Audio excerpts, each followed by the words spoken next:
Hey, this is Evan from RemoteSales101.com, and in today's video, this is another remote lifestyles video, and here we're going to be visiting Vietnam, which is actually one of my personal favorite countries as well. So let's get right into it then. So, Vietnam. So, who lives in Vietnam? Now, Vietnam is a fast growing young population, majority Vietnamese.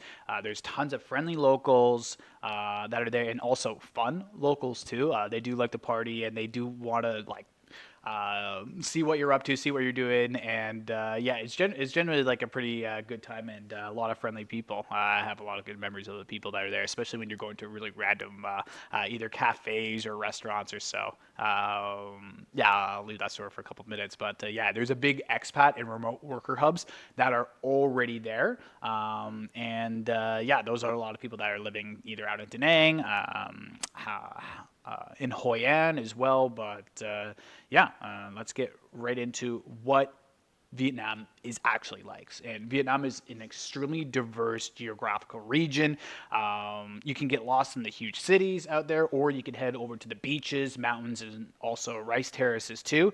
It's a huge, huge country to be able to explore, all the way up from the north, which has the Halong Loop, Hajon Loop, I think that's what it's called, and which is by Sapa. So I've been out to Sapa before. Then there's Halong Bay on the other side. There's Hanoi in the north too. All the way down, you can explore down to Da Nang, which is one of the nicest beaches literally in Southeast Asia, and a great, great hub. And then from there, you can go down to Nha Trang. There's a few other really cool places all the way down to Ho Chi Minh City. There's so much variety in Vietnam, and there's so much diverse geography too that we just don't really get to hear about either. And you can only kind of get a grasp of it once you're there.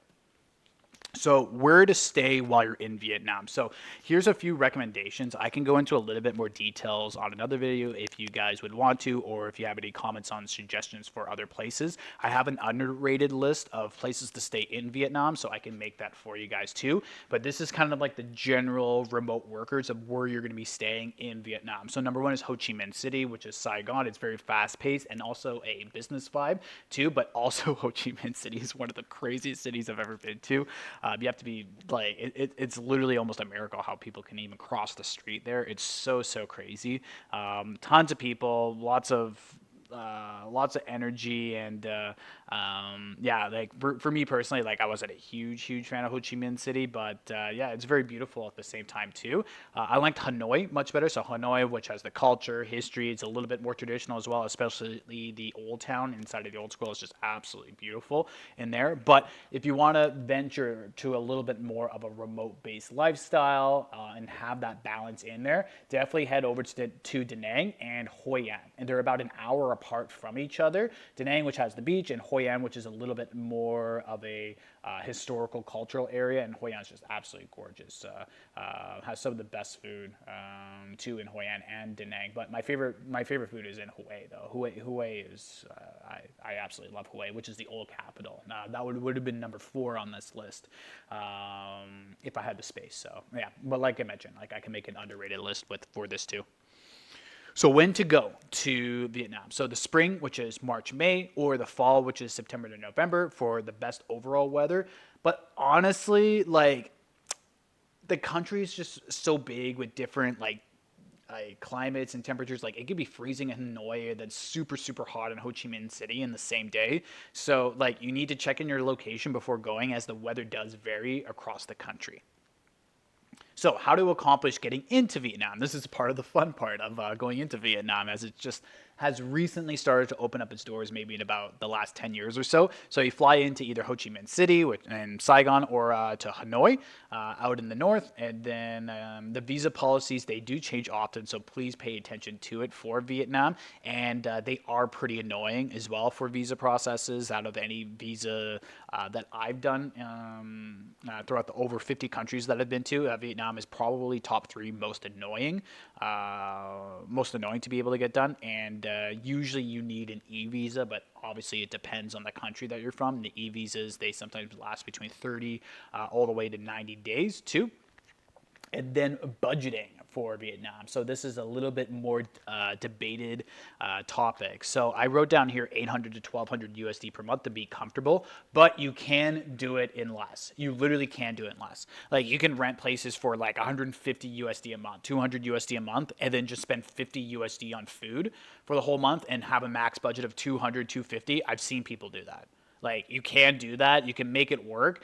Will it be the most comfortable lifestyle? Probably not, but you can do it if money pinching is a problem. But comfortably, if you want to live kind of like a king, like 800 to 1200 USD per month will get you there, especially outside of Ho Chi Minh City. I found Ho Chi Minh City to be a little bit more expensive versus other parts of Vietnam. I guess because a bit more of the business vibe, but yeah, definitely 800 to 1200 USD a month, like in any of the parts of Vietnam, like that will take you a really, really long way. So why Vietnam then? So Vietnam, it's extremely cheap cost of living. It's super, super cheap. It has already a thriving expat hub as well as it has buzzing Vietnamese energy because like I mentioned before, Vietnam, it is a very, very young country. And with that, there's like a really good energy that comes from it. A lot of optimism, especially about the future as well in Vietnam and the growth that has recently taken place in the last like 20, 30 years in that country too, from being super underdeveloped to now being like, yeah, it has some pretty cool stuff in there that you can only kind of see once you're inside. So that's a little bit of a teaser there. And then also the architecture for Vietnam is just so unique as well with the French influence too. And also the French left a lot of their cuisine, culinary arts with the Vietnamese. So the Vietnamese just have such like amazing cuisine, like the amazing food culture, like the soups in Vietnam. Like you can literally get soups for 75 cents, $1, whole big plates of soups that would cost you $15, $20 out in either Canada or the United States, sometimes even pushing $30 now. And you can literally get it for $1 in Vietnam. You got to sit on those little plastic chairs like you saw Anthony Bourdain and Barack Obama do. You have to sometimes muster in like that. But if you see those like little plastic chairs and lots of people eating at the restaurant, like you have to go in. It doesn't really matter at the end of the day. You have to go in and try because there's people there for a reason. Probably because it's cheap, but also really delicious as well. So Vietnam, is it your next remote destination? I know for me, I can't wait to go back to Vietnam. Yeah, it has, like I mentioned, like such a buzz, such an energy to it, and I'm counting down the days until I get to go back to such a majestic place. So yeah, if you're just stumbling onto this video, hey, hello, my name is Evan from RemoteSales101.com. We help train people to become remote savages, aka get your first job in remote sales, either through appointment setting or closing on the phone. We help you get started with that, land your first position, and also to scale up not only to $5,000, but expand that over to $10,000, $15,000, $20,000 per month and beyond with just using remote sales as your stepping stone to do it. And yeah, and if you're also watching this video because this is a level 2 unlock inside of the remote savage, inside of the lifestyles, remote lifestyles program inside of the Remote Sales 101 school community. Thanks for watching this one. And yeah, if you're new here, like I mentioned, you can hit subscribe. There's going to be more videos like this. And yeah, I'm just kind of carrying on at this point. But I hope you have a great rest of your day. I'll see you guys in the next video.